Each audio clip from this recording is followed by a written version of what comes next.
A nossa criança, à medida que vai crescendo, ela vai tendo a noção de que ela é uma criança brasileira.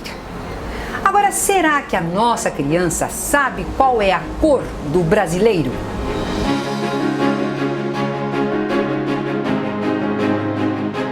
Como uma youtuber, peço para você se inscrever no meu canal, dar um like no vídeo e escrever para mim. Eu adoro ler o que vocês me escrevem.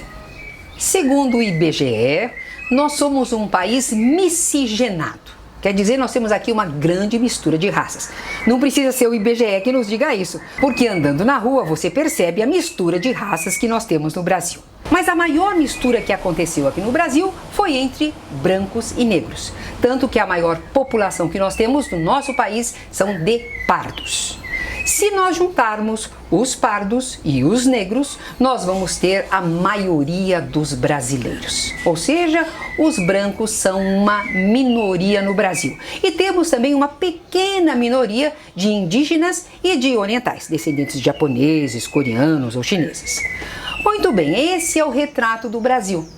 Mas o que a criança vai observar é que nos postos de destaque do Brasil, políticos, empresários, pessoas de destaque na mídia, a maioria é branca. Ou seja, os brancos continuam a dominar depois de muitos anos nesse país, apesar de ser uma minoria. Se você tiver um tempo, eu peço a você que assista o meu vídeo anterior, em que eu falei sobre a escravidão no Brasil. E hoje eu vou falar depois da escravidão, quando os negros receberam a abolição. O que aconteceu com eles? Eles não tinham trabalho, eles não tinham formação, ou seja, não tinham condições de ascender socialmente nem economicamente. E isso persiste até hoje. Tem um dado curioso que quando houve a abolição dos escravos, os fazendeiros escravocratas foram pedir indenização para o governo. Porque afinal eles estavam ficando mais pobres, porque os negros eram propriedade deles. E agora eles como iam fazer para viver sem a mão de obra escrava? Felizmente o governo não indenizou os proprietários, mas também não indenizou os negros.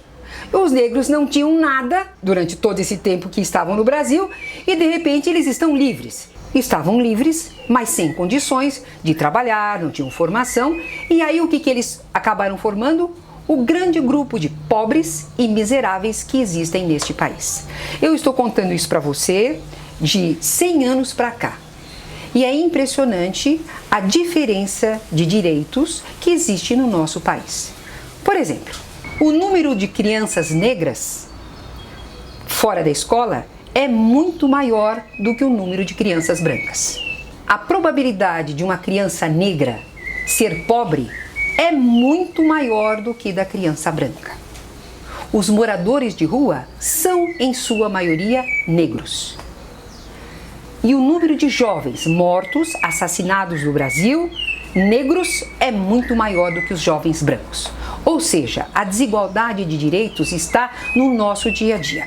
Então, nós, educadores, temos a responsabilidade de mostrar para as crianças que brancos e negros devem ter os mesmos direitos no nosso país. E agora eu te pergunto, você é uma pessoa racista? Provavelmente você vai dizer, não, eu não sou racista. Assim também, como eu digo, eu não sou racista. Para mim, brancos e negros são a mesma coisa. Mas eu vou contar para vocês uma história que aconteceu comigo. Eu tenho o hábito, lá na USP, de dar carona para as pessoas que pedem carona. Os poucos estudantes na USP que ainda hoje pedem carona, ficam assim lá no ponto do ônibus, eu encosto meu carro e dou carona. Mas um outro dia, saindo da universidade, havia apenas uma pessoa no ponto e ele fez o sinal pedindo carona. E eu pensei, paro ou não paro? Aí o meu lado lógico, racional, disse, Líada, você vai parar, você para todos. Aí eu parei. E o rapaz negro entrou no meu carro.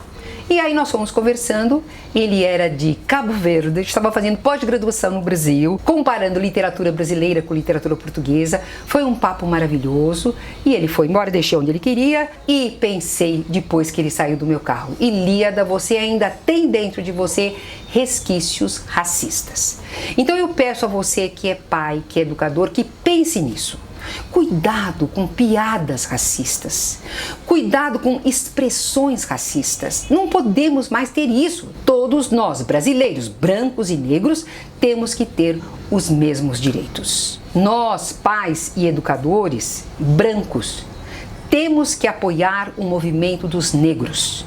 Não é só não sou racista, nós temos que ser antirracistas e mostrar isso para as nossas crianças. Se nós fizermos isso, nós estaremos contribuindo para uma sociedade muito mais justa, que é onde nós queremos que os nossos filhos vivam.